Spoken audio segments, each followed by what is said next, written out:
Hi folks, it's Chef Kevin. What I'm making today is a quail egg topped slider. Now if you don't know what a slider is, it's a mini hamburger or a mini burger. It can be pork or it can be beef or even chicken, but it's miniaturized. It's less than half the size of a regular burger. These are the buns. Very small. And I'm going to be topping them with a quail egg as garnish. I don't think most people have done this, so I'm breaking new ground here. So let me talk a little bit about burgers. Like, why do we love burgers so much? Why do Americans love burgers? I think that's because a burger is usually associated with steak, because it is in fact a ground steak, usually chuck or sirloin. And once it's ground up, it becomes homogeneous. So it's very easy to eat, unlike a steak, which you need a knife and a fork. You can eat a ground up steak in between two pieces of bread and then garnish it as you like it. And they're also very easy to get. You can get them in so many places. It's on the run type food, so it makes it easy. And it's not expensive at all. So I'm going to be making 2 sliders, and I'm using ground beef. And this is not the pre-bought sliders. This is regular ground beef. It's chuck. So it's 8% meat, 20% fat. That's the usual hamburger mixture. You can also get sirloin, which is 90% meat and 10% fat. The fattier the burger, the more taste it has. Fat is taste. We love fat. That's why we are fat. But that's a different YouTube post. Okay, so the reason I choose the ground beef as opposed to the pre-made sliders is the fact that the pre-made sliders, although they're easier to deal with, just like the pre-made burgers are, but they're machine formed. They're formed by machines which press the hamburger into a die, which makes them all the same. But this compression process makes the meat tougher. So that's why I'm not doing the pre-made ones. Now, if you notice, there's quite a trend in the burger industry right now. And the trend is to make the burgers loose, not so tight. If you want a tight burger, you go to McDonald's. Okay, I'm also going to cook this burger medium rare because I want a lot of flavor in it. So I'm going to have a little pink on it on the inside. The more you cook a burger, the more taste goes away. If you see the McDonald's burgers, those are all cooked medium well, if not well done. And they're not juicy at all, and they're not tasty at all. So I'm going for medium rare. And, well, let me see, I'm going to start the process right now. I think I'm out of stuff to say. Okay.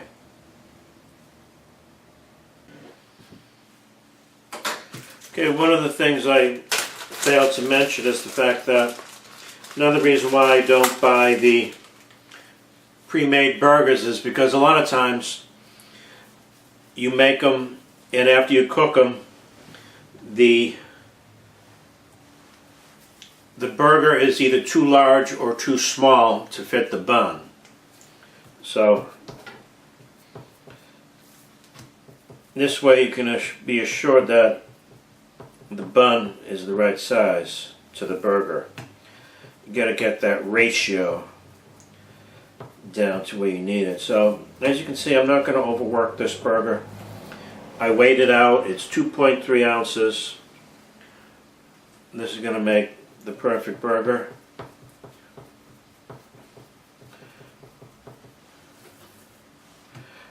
I'm just going to season the outside of them with salt and pepper. I'm not going to add any fillers or breadcrumbs or any seasoning to the inside. Once you start doing that, it's not so much a burger but more like a piece of meatloaf. There is a science to the burgers. Beautiful. 2.2 ounces.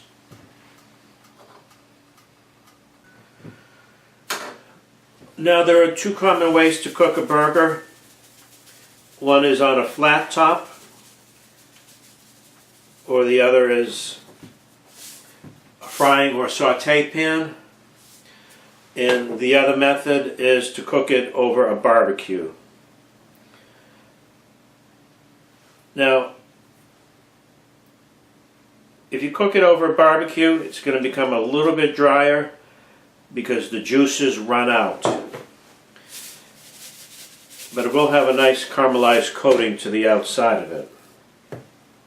If you cook it in a frying pan, it's actually going to come out juicier and perhaps even tastier because the burger is cooking in its own juices. So, those are the two basic choices. It's either a McDonald's style burger, which is cooked on a flat top, or Burger King. I hate to keep using those two franchises as a reference, but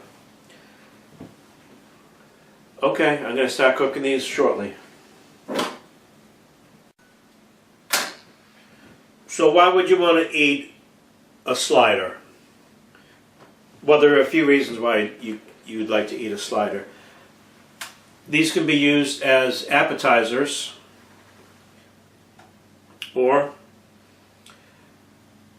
they could be served on a burger bar, and you can create your own burger. And this way you can make one burger one way and the other burger the other way. So you can experiment and have a little fun. I'm going to go ahead and drop these in. This is a hot pan. I'm not going to use any oil because the fat is already in the burger. The other reasons why the slider is popular is because it's very good for a party food. You may have several different types of party foods available, and a burger would be nice, but you don't want to fill up on it. So you want a burger, then you want to try something else, this and that. So there is a reason behind the madness, folks. These are going to cook about 3 minutes per side, and then I'm going to hold them in the oven to keep them warm, and then I'm going to start my quail egg. I have my garnish ready.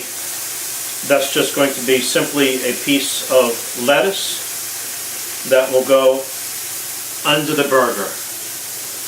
And once again, there is a reason why it is under the burger. That reason is because you do not want the bottom of the bun to become soaked in the fluid, the runoff of the burger, the juice and the fat from the burger. This way it keeps the burger, keeps the bread from getting soggy.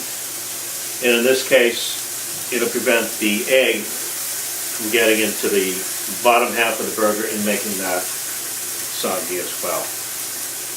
There's a science to the burger, folks. This is a special cooker I got from Sur La Table. It's actually meant to cook oysters and shrimps in it, but I find that it does work very effectively as a quail egg cooker.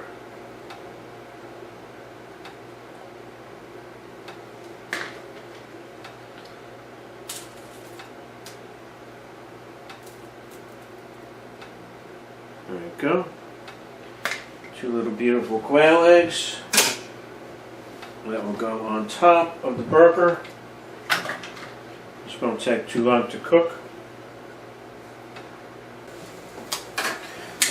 Quail eggs are done, folks.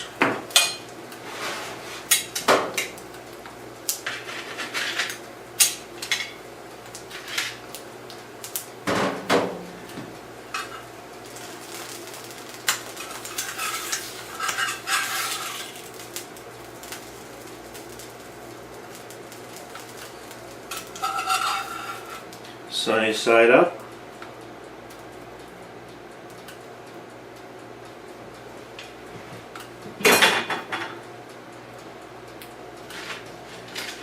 Just going to put them in the broiler for a minute to melt the cheese.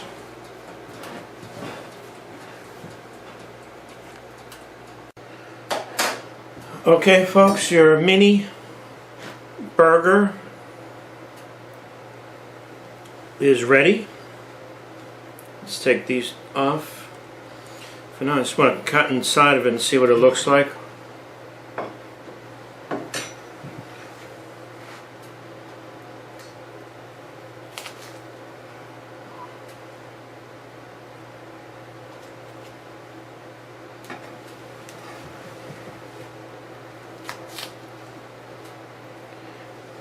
Well, that's it, folks.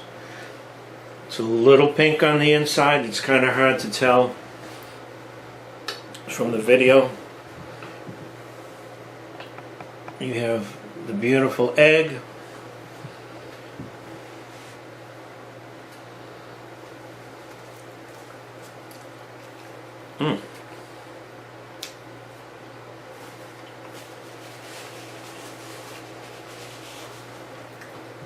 Once you have these, folks, you don't want to go back to those franchise burger places.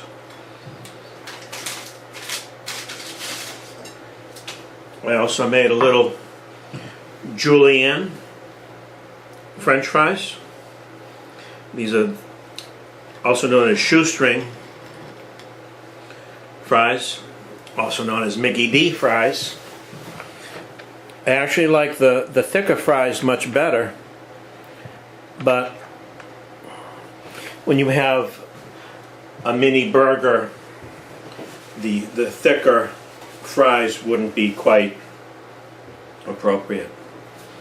Okay, folks, hope you enjoyed, and right now I'm going to go ahead and enjoy.